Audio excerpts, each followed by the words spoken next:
Buen día, mi nombre es Alan Antonio Sánchez Rojas, integrante del equipo 12, también conformado por María Fernanda Santana Rodríguez, Karen Cerda Muñiz, Osvaldo Efraín Solís Martínez y Laura Lisset Soto Hernández. Nosotros les estaremos presentando el caso clínico número 5 de miembro inferior. El caso nos menciona lo siguiente. Paciente masculino de 15 años de edad que al escalar una montaña agreste introdujo su pie izquierdo en una depresión y se produjo una torcedura. Sintió inmediatamente dolor intenso y aumento de volumen en la cara lateral del dorso del pie, que le impidió caminar. A la exploración física se observa tumefacción dolorosa con equimosis, inestabilidad e imposibilidad para la deambulación. ¿Cuál es el diagnóstico más probable en este caso? Bueno, la descripción anterior nos hace pensar que se trata de un esguince lateral del tobillo, que es una lesión causada cuando los ligamentos colaterales del tobillo se estiran o desgarran debido a un movimiento forzado. Este esguince puede ser de grado 2 o de grado 3. Lo que nosotros consideramos para realizar este diagnóstico es que los esguinces son los desgarros del tejido conectivo, o sea, los ligamentos que unen a los huesos entre sí en las articulaciones. En el caso del tobillo se asocian a la torcedura del pie cuando está en flexión plantar y se somete a una carga forzada de peso. La tumefacción dolorosa, descrita aquí como el dolor intenso y el aumento del volumen en la cara lateral del dorso del pie. La equimosis, que es el hematoma formado después de un traumatismo. Y la inestabilidad e imposibilidad para la deambulación están ampliamente asociadas a la rotura del ligamento, ya sea parcial o total. Una rotura parcial nos indica un esguince de grado 2, mientras que una rotura total nos indica un esguince de grado 3. Lo que es el grado del esguince se puede determinar mediante la realización de ciertas pruebas y estudios que se describirán más adelante. Ahora hablaremos de la estructura anatómica en donde se localiza la lesión y el por qué.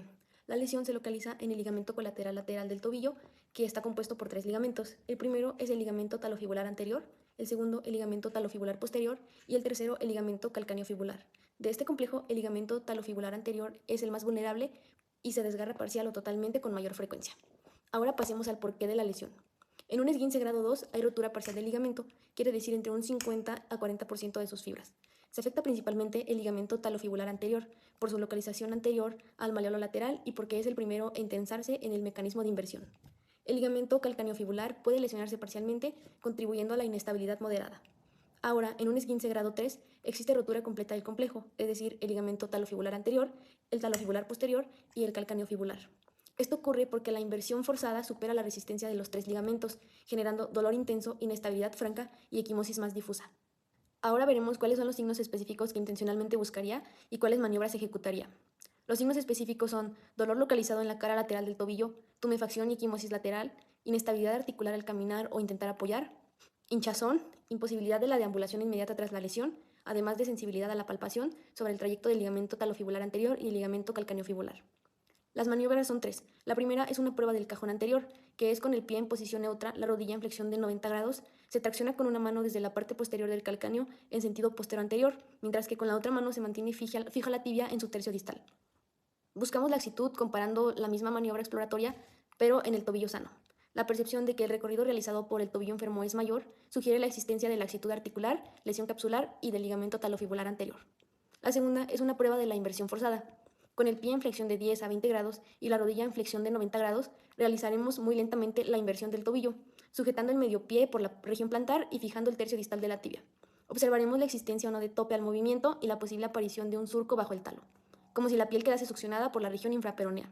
La existencia de estos signos sugieren una lesión en el ligamento talofibular anterior y en el ligamento calcaneofibular.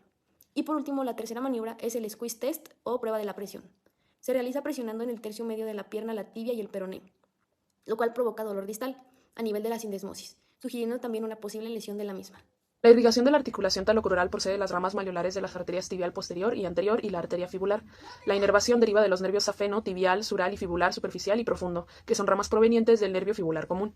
Las estructuras nerviosas que pueden estar comprometidas durante un esguince de tobillo en orden de frecuencia son las siguientes. El nervio fibular superficial, que pasa lateral al tobillo. Este puede causar parestesias en el dorso del pie y debilidad o dolor al caminar. El siguiente sería el daño al nervio sural, que también causa parestesias en la parte lateral del pie y el tobillo. El siguiente sería el nervio tibial posterior, que este es más común en esguinces por eversión que por inversión. Este provoca parestesias en la planta del pie, dolor y debilidad en la flexión plantar. En el caso de las estructuras vasculares, las principales afecciones podrían ser en la vena y arteria peronea, que pasan posteriores al maleolo lateral. Estas se ven afectadas por la lesión directa o también se pueden ver afectadas por presión causada por un edema o un hematoma. La arteria más comúnmente comprometida por la lesión directa es la arteria tibial posterior, que discurre por el túnel del tarso. En cuanto a las pruebas de gabinete que se podrían solicitar y el por qué, hablaríamos de una radiografía. La indicación de radiografías se realiza usualmente en base a las reglas de Ottawa desarrolladas por Estelle. Estas constituyen una herramienta útil para evitar indicar radiografías innecesarias. Estas reglas se basan en el caso de una radiografía de tobillo si existe dolor en la zona malleolar o en una o más de las circunstancias siguientes. Si hay dolor a la palpación ósea a los 6 centímetros distales del borde posterior o punta del malleolo lateral o externo. Si hay dolor en misma localización pero referido al malleolo medial o interno. Y si hay incapacidad para mantener el peso en forma inmediata al traumatismo, definiendo aquello como la imposibilidad de dar 4 pasos seguidos sin ayuda. Y durante la consulta de urgencias, si se refiere dolor al palpar el hueso navicular o la base del quinto metacarpiano. Las proyecciones que se deben solicitar durante una radiografía es la anteroposterior, que nos permite evaluar la articulación tiliotalar, la tibial distal, la fibular distal, la proyección lateral para observar la articulación tibiotalar, el tercio inferior de la tibia y el peroné, la parte superior de la subastragalina y el malleolo posterior, y la mortaja, que sirve para evaluar el domo talar y la mortaja tibioperonea astragalina. También existe la posibilidad, aunque con menos frecuencia, ya que la radiografía es mucho menos costosa y nos permite ver lo que necesitamos ver a la hora de diagnosticar un esguince de tobillo. Se pueden realizar otro tipo de estudios como la resonancia magnética, que produce imágenes transversales o tridimensionales detalladas de las estructuras internas blandas del tobillo, los ligamentos, una tomografía computarizada que nos permite ver con más detalle los huesos de la articulación, ya que nos proporciona diferentes ángulos y combina imágenes transversales o tridimensionales, o una ecografía para evaluar el estado de algún ligamento cuando el pie se encuentra en diferentes posiciones. Para el tratamiento de lesiones, en el caso del esguince de tobillo, se optan por 2 métodos. El primero es el método conservador, en cual se hace en la mayoría de los casos porque no hay una presencia de una rotura completa de los ligamentos. Anteriormente se usan diferentes acrónimos en los cuales se mencionan los pasos a seguir en estos tratamientos. Actualmente uno de los que más se utiliza es el método Peace and Love, en el cual cada una de estas iniciales nos dice qué es lo que se tiene que realizar en primera instancia. Primeramente, darle protección al área que se lastimó. Se recomienda también el hecho de elevar la articulación que se haya lastimado. En este caso, pues pudiera ser el tobillo derecho, izquierdo, en diferentes casos. También se opta por la compresión, al igual que en la primera parte de la protección, con el uso de un vendaje para reducir la presencia de un edema. Después, la reducción de los antiinflamatorios, porque se ha visto que la recuperación con estos, a pesar de que ayudan en las fases agudas de la lesión, a posterior la recuperación de los tejidos no es tan adecuada como se gustaría. Después de esto, se busca también el disminuir las cargas, el ejercicio, la parte cardiovascular y retomar la actividad que quería el paciente, junto con brindarle el optimismo que necesita acerca de una recuperación adecuada. También existe el método quirúrgico por medio de la técnica de Bronston, en el cual se hace una incisión para hacer una tracción de los ligamentos que se hayan roto, esto en caso de que haya sido una rotura completa o haya tenido ya secuelas pasadas, ya que se pierde la estabilidad y se necesita dar un soporte nuevamente a esta. ¿Cuál es el pronóstico de esta enfermedad? En un caso de un esguince de grado 2, tiene una fecha estimada de 21 días en los cuales se debe también iniciar sesiones de rehabilitación para obtener mejores resultados en caso de que sea un paciente deportivo o que sea muy joven y no queremos que presente nuevamente esta lesión. En caso de un grado 3 en el cual haya habido una fractura o una rotura completa, se requiere al menos 12 semanas en las cuales necesita la recuperación posterior a la cirugía y el correcto seguimiento por medio de sesiones de rehabilitación. También, en caso de no tener estos cuidados adecuados o que se corten los periodos de recuperación, puede llegar a quedar inestable y con mayor probabilidad de presentar una recidiva de la lesión, es decir, que se vuelva a presentar esta lesión en algún momento posterior. Complicaciones. Hasta el 44% de los pacientes presentan algún tipo de secuela un año después. No tratar adecuadamente un esguince de tobillo o realizar movimiento demasiado pronto puede generar dolor de tobillo crónico, inestabilidad crónica en la articulación del tobillo e incluso artritis en la articulación del tobillo. De las complicaciones más frecuentes al momento de sufrir este tipo de traumatismos, tenemos a la fractura osteocondrales, que está presente en un 6 a 7% de los casos y pasa inadvertida con facilidad si no se piensa en su existencia, siendo diagnosticada 4 a 6 semanas e incluso un año después de haber sufrido el traumatismo. Fractura en la base del quinto metatarsiano. Debido a la tracción del peroneo lateral corto, se puede generar una fractura a nivel de la base del quinto metatarsiano.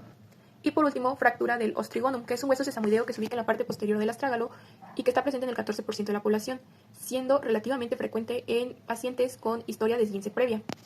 Se presenta como un cuadro doloroso a la palpación en la parte posterior de la tibia y anterior al tendón de Aquiles. Y bueno, como hemos visto en este caso clínico, es un esguince a nivel del tobillo, una lesión pues muy frecuente en adolescentes y adultos jóvenes, sobre todo después de un mecanismo de inversión forzada, donde se va a ver afectado principalmente el ligamento talofibular anterior, más que nada por su posición, que es anterior al malleolo lateral. Viéndolo desde el punto de vista anatómico, es importante conocer las estructuras vasculares y nerviosas que se pudieran afectar, para saber los posibles daños o complicaciones que pudiera presentar nuestro paciente. Como se mencionó aquí, una de las estructuras que se pudieran dañar pues es el nervio fibular o la arteria tibial posterior.